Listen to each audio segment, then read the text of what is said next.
The Square Ball Podcast. Welcome to the show. Heading into another weekend then here on the Square Ball, and we're going to preview Bournemouth in just a second or two. It's Dan, Michael and Robin, a show that is brought to you by NordVPN. That's exciting, isn't it? Always very excited. Got a list of features here that are pertinent to what NordVPN offers. The one that jumps out to me, don't know about you, watching sporting events and TV shows, movies that aren't available in your region by switching virtual locations. Sounds useful. If you're in this country or in a different country, you can go either way on it. Yeah, you can have it on up to 10 devices, the fastest VPN in the world, and just keep your data secure and prying eyes away from your internet traffic. Rob, that's something you use a lot. I was just about to say, Michael, Lord knows you need that. NordVPN.com/TSB to get your hands on the exclusive offer.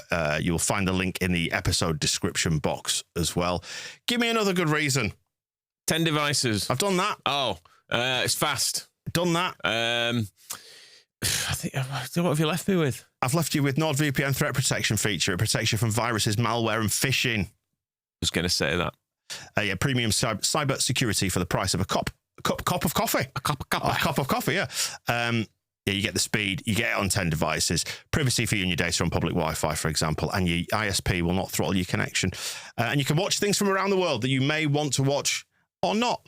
Entirely up to you. I genuinely used it this week to listen to some Spanish commentary of a Leeds United game. There you go. To get the exclusive discount off your NordVPN plan, head to nordvpn.com/TSB. You'll get additional months off on top of your discounted 2-year plan. Risk-free, totally risk-free. Nord offers a 30-day money-back guarantee. nordvpn.com/TSB. Link is in the episode description box. So, the return of Tyler Adams to Ellen Road. Almost a little bit of an afterthought these days, isn't it? I thought we would be welcoming him back with vitriol and poison, and Sinistero would be getting booed from the wing, but Sinistero's now in Brazil, playing for Cruzeiro. Tyler Adams is in the midfield for Bournemouth, and they come to Ellen Road fourth in the table. It all feels a bit wrong, doesn't it? Yeah, I mean, I quite liked Tyler Adams when he played for Leeds, but I do hope he gets a bit of a kick in, to be honest, on Saturday. Yeah, he was...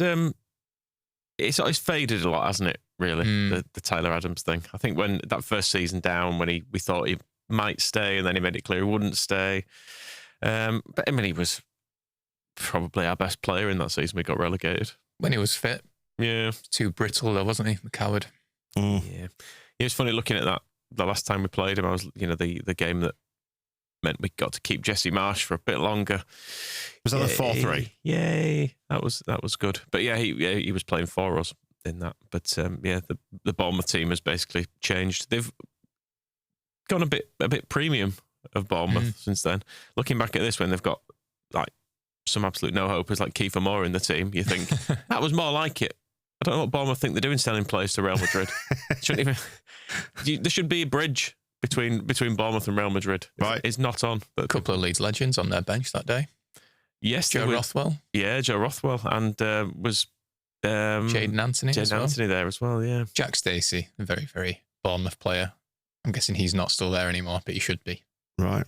So they've beaten Brighton. They drew at home to Newcastle. They're two of their home games most recently. One at Spurs. Lost in the League Cup to Brentford after that. Do we count that? I don't know. They beat Wolves. Well, that doesn't count, does it? And then lost to Liverpool. So they're pretty high up in the table, but have only scored 6 goals, conceded 5. But they're doing all right. They're doing all right, aren't they?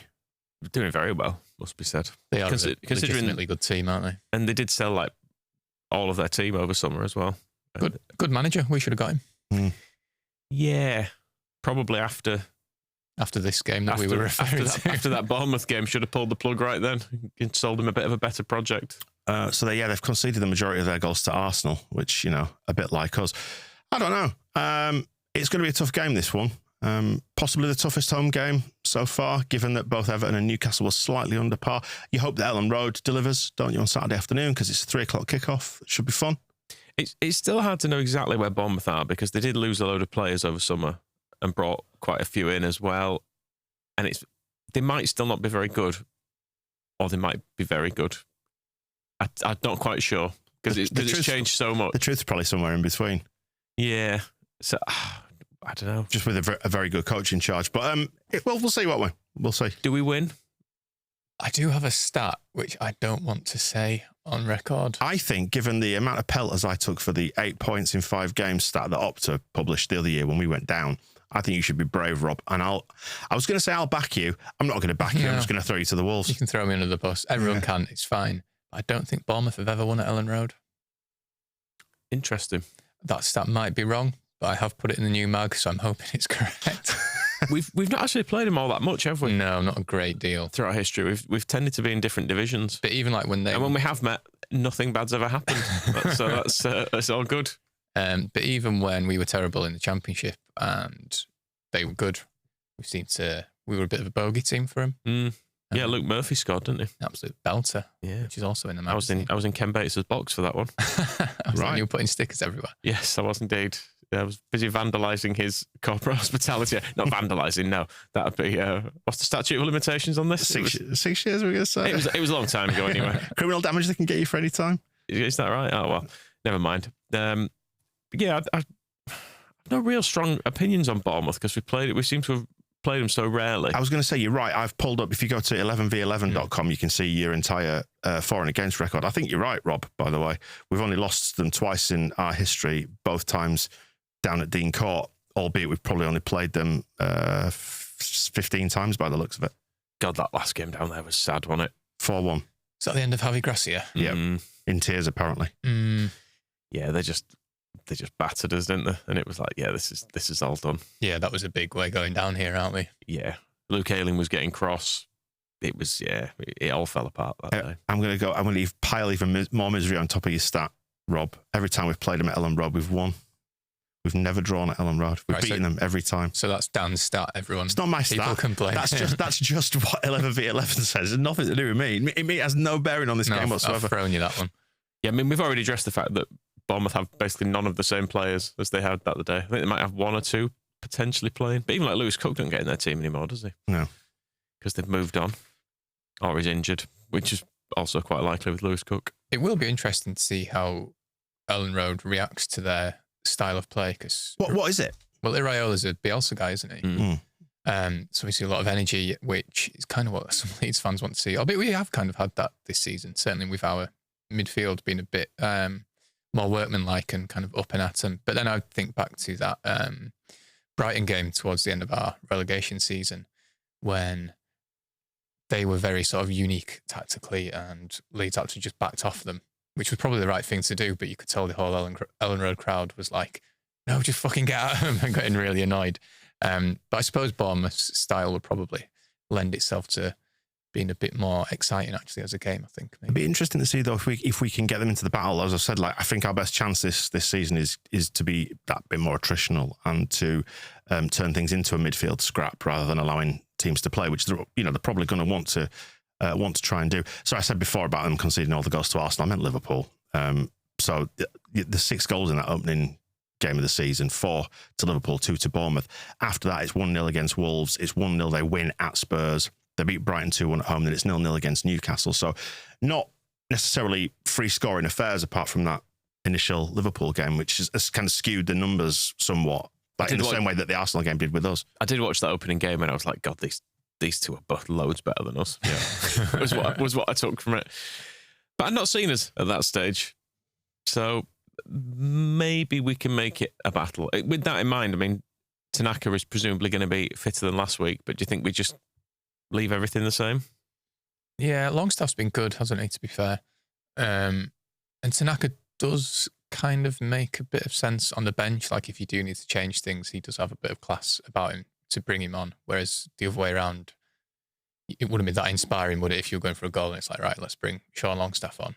But I think going forward, maybe I would like to see Tanaka play more at Ellen Road. Do you know, like everyone's been going mad about Brendan Aronson playing on the right wing. And admittedly, we didn't really have much choice at Wolves, but I was thinking back to how Farker in the Championship, he would often play Gruev and Byram. They were like his away game guys. And I wonder if, like, going forward, when we do get a few more players back, whether that might be sort of Aronson's role. And then at Ellen Road, we kind of switch it up a bit. See, I just thought put Tanaka on the right wing. Yeah, just give it a go. He was very advanced, wasn't he, in the more recent game? When he came off the bench, admittedly only for a few minutes, like he was running around, sort of doing the work up front almost ahead of Mecha. Is that right? Yeah, he was just charging around. Yeah, I think he was actually playing on the right midfield by that point because we'd sort of run out of options, and everyone was knackered. Oh, give it a go. Could be worth a go. Brendan Aronson did play in that last game against Bournemouth that we won. Yep. So that's worth doing again. I mean, so did Sam Greenwood. That is true. So did Rasmus Christensen. Matt Rocker. Great times. God, it makes me so sad that season. I don't think of a single player we signed with any fondness. Willie Nonso. Yeah, he wasn't part of that though, was he? He was he was an accidental thing. That's true. I mean, he was good in that game. He was the little happy accident, was that Willie? After we accidentally sold Dan James. It'll be interesting to see where this sits in the whole goal scoring thing. Because I say, if you take out that initial opening day 4-2, which was a bit of a ding dong at Anfield, they've all been relatively low scoring affairs, as I was mentioning before. They've scored 4, they've conceded 1 in those 4 games. So they're only, even though they've only conceded the 1 goal in the 4 games, they've only scored 1 per game. They're not like free scoring or anything like that. So will it be a low scoring affair? Obviously, we don't, Wolves aside, don't seem to be, chucking goals in for fun. So will it descend into a bit of a tactical battle? And I have no problem if it does, by the way. I just want to say, I hope the crowd remains patient and just drives the team on. And been to Ellen Road before. No, I think there's an understanding. I think there's an unwritten understanding with the crowd this season that Ellen Road is going to be really, really important to our potential survival. And we know from recent seasons when the team has needed the crowd to step up, I think by and large it always has done. I think it's fine as long as we're digging in. If it's passive, Ellen Road is not fine with that. No, I don't think it'll be passive though. One way or another. I don't think Ellen Road will allow them to be passive, and I don't think they'll want to be passive. Given what's at stake, and given the fact that they won at Wolves, they're going to feel a lot more confident having got their win under their belt. And in fact, the new mag is out this weekend, issue 2 out of 8 this season. And the reason I'm mentioning the goals and the low scoring is because in there is the piece about the George Graham season, 96-97, which was a particularly, shall we say, low scoring affair. We only scored 28 goals that season, but we only conceded 38. Now, based on our output so far, we are on for about 30.4 goals this season, so not much higher than that. It's an improvement, though. I mean, we kept 20 clean sheets that season. I think that's the highest a Premier League team has kept without finishing in the top half, because we also didn't score in 21 games, so it sort of balanced itself out quite well. But yeah, I wrote a big piece on that in the new mag, mainly on the season review video, which is on YouTube, and for such a dour season, is quite a hilarious watch, like unintentionally, actually. I mean, the video sort of loses enthusiasm in itself as the season goes along and very quickly starts to just brush over games. And the voiceover, considering it must have been done as like in partnership with the club, is just fantastically downbeat throughout it all. It starts off with, the intro sequence itself features 1 goal and very, very little actual football, and is instead some random figure in stonewashed jeans doing kick-ups in what looks like a building site. And people accuse us of padding. Yeah, and then the voiceover comes in among footage of Gary McAllister at Wembley the previous season after losing in the League Cup final, just saying, Leeds United entered the season a wreck of a club, having been completely embarrassed and played off the park at Wembley, which kind of sets the tone. And yeah, I think the actual longest highlights package from any game is in the opening game of the season, which was a mad 3-3 draw at Derby, who had just been promoted. And that's kind of the most excitement that ever happened, and it just got more dour and dour and dour. It is true, like after that League Cup final, the season completely went off the rails. Have you seen the record from sort of January onwards? Like, it was like 2 wins, a couple of draws, and then just everything else was defeat after defeat. And then it was 1, 2, 3, 4, 5, 6 defeats on the trot in April that led into a draw 0-0 away to Coventry on the final day. It got pretty bad.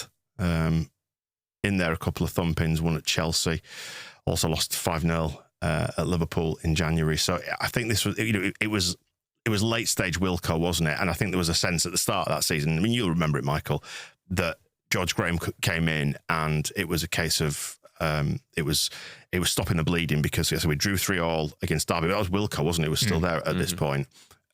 Sheffield Wednesday, we lost 2-0 at home, and then we beat Wimbledon, beat Blackburn, both 1-0. But then it's that famous 4-0 defeat to Man United at the start of September. I'm fairly sure that's when Cantona scored and was being a complete dick about it, wasn't he? Yeah, and it was one of those games where everyone knew after that. Yeah. I think probably every single person in the stadium, everyone on the team, Wilco, all of his coaching staff will have been like, yeah, that's it.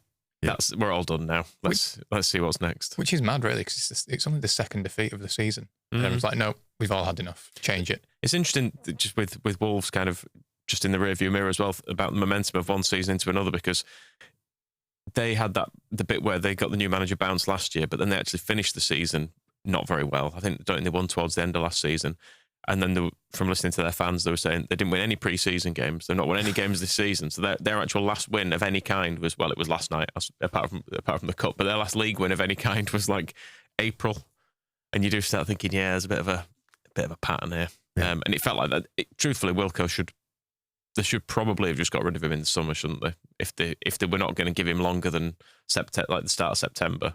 Well, I think the thing that probably delayed it in the summer was the takeover, because there were court cases around the takeover by Caspian Group at that time, who I think they then immediately sort of threw some money at it, which is because we recruited quite well in that summer, didn't we? Summer of '96. But I think it was always the case that probably George Graham was their man, and it was. I suppose it was only a matter of time. Like you said, there was a feeling of inevitability about it. But even after Wilkinson went, there were another 3 defeats on the spin: Coventry, Newcastle, and Leicester, before we beat Forest 2-0 at home. I mean, it's an interesting season, is the 96-97 one, because it feels like Graham coming in and almost stemming the bleeding, if you like. It was the platform on which O'Leary subsequently built after he left for Spurs not long after. But we finished 11th after that fairly rocky start to the season. And then after that Forest defeat, there were 2 more to Aston Villa and Arsenal. So we lost a lot of games on the spin. But then you go forward to a bit of a renaissance in January with some blocks of victories, all to clean sheets, it should be said. 3-0 Leicester, 2-0 West Ham, Sunderland 1-0, West Ham 1-0, Everton 1-0, and then into a big old sequence of draws with a couple of defeats sprinkled in for the close of the season. So it was just a case of getting that one over the line, I suppose. Yeah, even so they drew 2-2 at Sheffield Wednesday in March, and it's at that point the voiceover comes back in. It's really like Mike Bassett, the voiceover. It's hilarious because sadly that was about it for entertainment. United would score only 2 more goals in the last half dozen games of the season. This is all terrible. We scored 1 away to Forest and then 1 at home to Middlesbrough on the final day of the season. Brian Dean scored. Was that the Juninho crying relegation? You can hear the Ellen Road crowd singing "Burra's going down." So it's like a classic end to a Leeds United season where it's like, well, we're not having any fun, but we can at least ruin your day and laugh at you. Yeah. I remember that being everyone singing as well with it. We'll score again. Yeah, I don't know when. Was it good times? I'm not sure. It was funny to watch people cry. It was a couple of years after we'd dicked Swindon on like 5-0 as well towards the end, just for pure cruelty. And it's kind of a Leeds tradition, I feel like, whether or not we're like ruining Watford's promotion or just doing something just because we can. That Swindon one meant they conceded 100 goals over the season. Because we went into it 95 and I went, I want to win 5-0 today, just to be bastards. And we did. I mean, they were long relegated. There was nothing to play for. No. We didn't need to do it, but we did. Yeah, the close of that season, there are no wins from the 8th of March is the final win at home to Everton. And after that, there are 1, 2, 3, 4, 5, 6, 7, 8, 9 games. So effectively a quarter of a season in which we don't win and barely score a goal.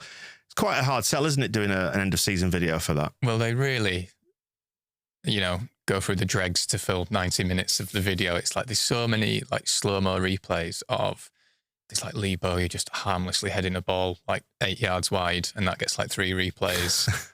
Gary Kelly just hitting a daisy cutter at a goalkeeper. There's so many clips of Ian Rush just finding different ways to miss chance after chance after chance. It's really weird though, because among those 28 goals, there's some really good ones. Like Lee Sharp scores a couple of good goals. Rod Wallace scores some good ones. Brian Dean looks good in general, albeit mainly doing a lot of donkey work. But then, he does score like a flying back heel at one point and stuff like that. Dean and Sharp, the 2 top scorers with 5 each in the Premier League. Yeah, and like most of Sharp seems to come in like the first few months of the season, and then he sort of disappears. But yeah, it's probably for the best actually that we didn't score any more. Because Lee Sharp is there, we generally celebrate every goal like complete twats and just make embarrassments of ourselves. Like, I was watching it back and I was like, lads, just what are you doing? Do you remember, I think it was the square ball... wanky dancing, wasn't it? Wanky dancing, yeah. That's how it was described in the square ball way back when. It was the mid-90s. He does this weird, like, striding across the pitch on his knees with Mark Ford. And you just think... Oh, with a little bit of Macarena thrown in often. There's him and Ian Hart dancing around a corner flag after Ian Hart scored, like, a really fluky goal against Darlington in the Cup, and they're there like dancing around a corner flag, slicking the hair back. You think, oh, come on, I've got the Wikipedia page open for it, just to sort of pull the stats from the season. It's worth having a look at 1996-97 Leeds United AFC season, because the week by week score run is so sparse, just no goals, only 28 have been told, but we finished 11th. And that's the mad thing, isn't it? It was all about just stabilising. I think you really need to appreciate the period from the start of December when we go 3 0-0s in a row, followed by a 3-1 defeat, a 1-0 defeat, and a 3-0 defeat. Was it in That's very, very bleak. Was it in that sequence that was when the will score again started? 3 0-0s on the trot. Probably was, yeah. But don't worry, that's not the end for the 0-0 patches. There's a couple of back-to-backs in January, end of January into February. Then there's a couple towards the end of the season as well. I think what led to it at the end of the season was we'd just done Villa 0-0 and Chelsea 0-0, and then we're going into the final game of the season, and we have nothing to play for at this point either. That's because the thing with the defensive work was it was justifiable at points, because you're like, well, we need to make sure we stay up. We're well safe.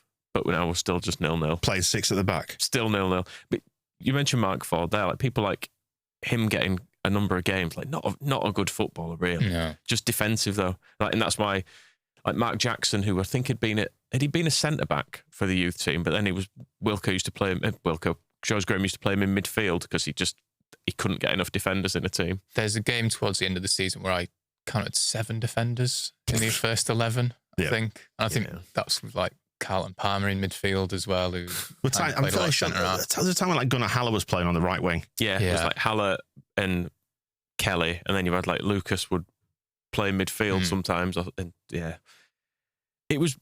People think we're defensive now.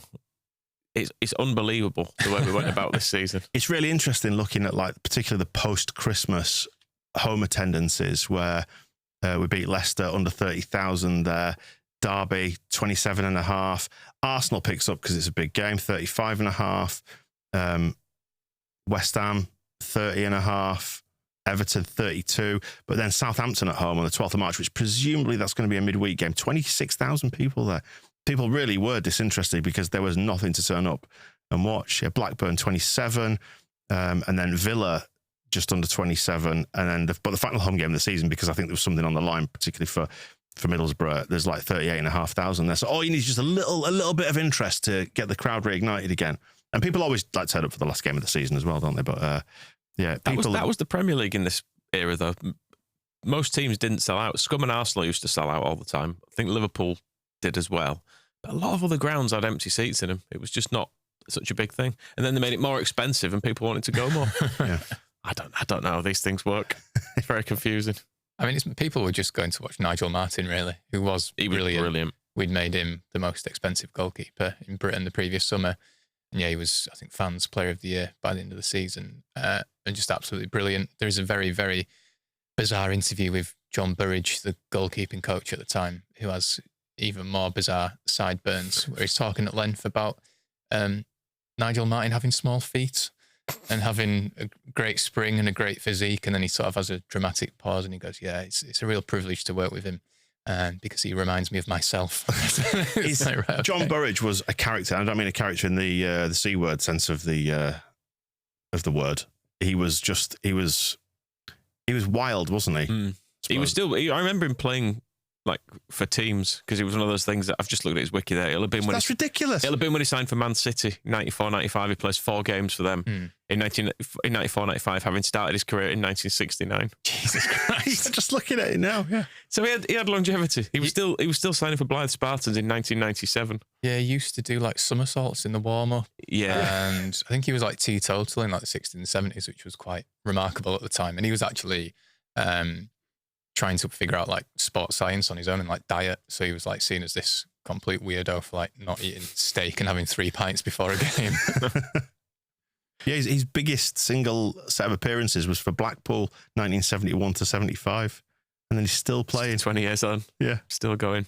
yeah, yeah. He was something. But Nigel Martin, just to go back to that point, was just out of this world. Still, I think the best keeper I've ever seen. Yeah, I mean the number of 0-0s that season, a huge amount are down to him. There'd have been a lot of 1-0 defeats in there if we'd have had a worse goalkeeper. Potentially would have gone down, and who knows what would have happened then? We wouldn't have had the glory years of. No, never mind. But yeah, still Caspian sound good. I've seen their plans for the West Stand. that's going to get built, isn't it? That's getting done soon with the arena at the back. Which, as well. if people are wondering why Leeds fans tend to be cynical and kind of say, "Oh, we've seen all this before," this is the reason why.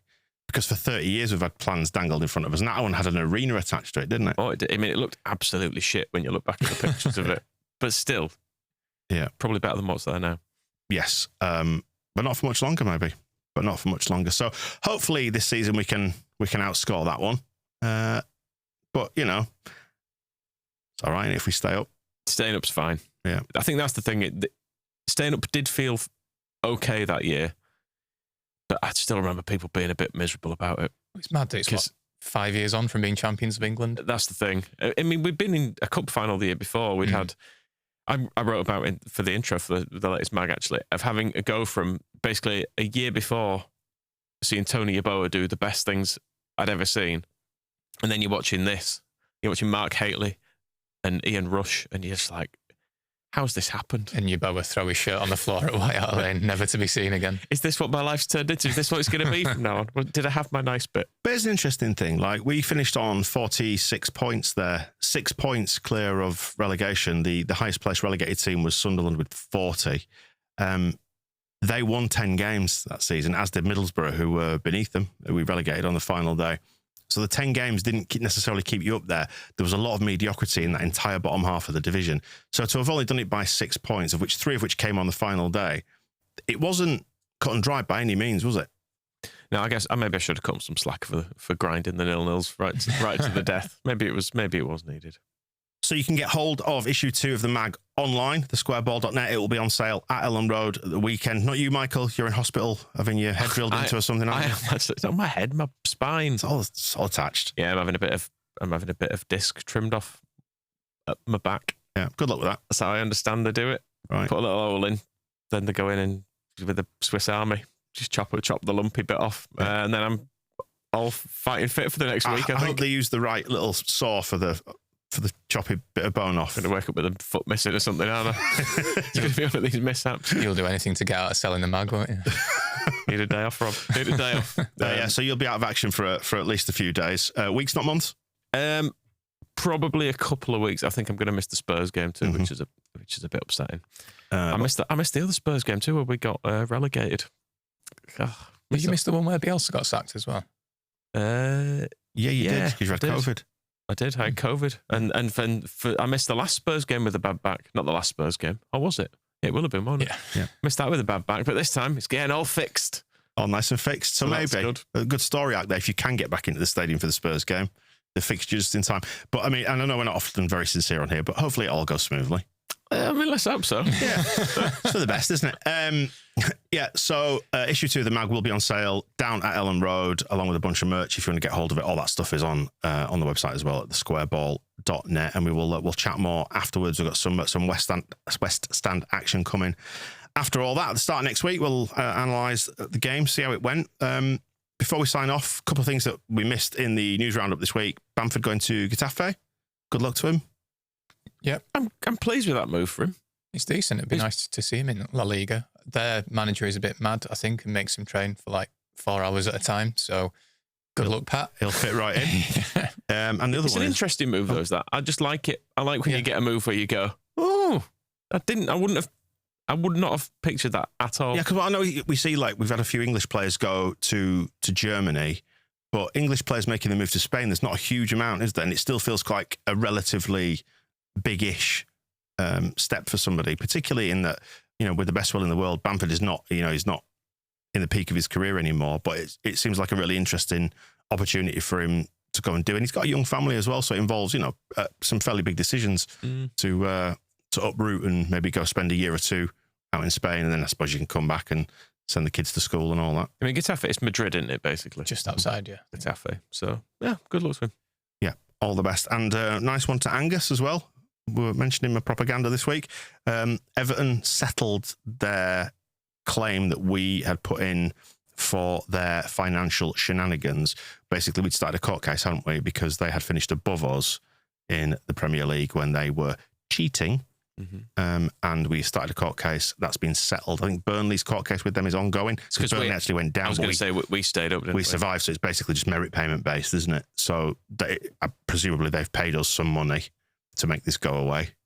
It keeps happening to Angus, does this, doesn't it? Paying himself. He's got no ever. It's like when Red Bull came in and be like, you guys again. Then he goes to Everton. I've got to settle this thing. Who put that claim in? It was me at the other place, but now I'm here. So, yeah, it's fine. Robbing Peter to pay Paul and all that. Sort of, yeah. Yeah. Right, we'll wrap it up there. Enjoy the Bournemouth game. We'll be back with a match ball and all that. We'll see you soon. The Square Ball Podcast.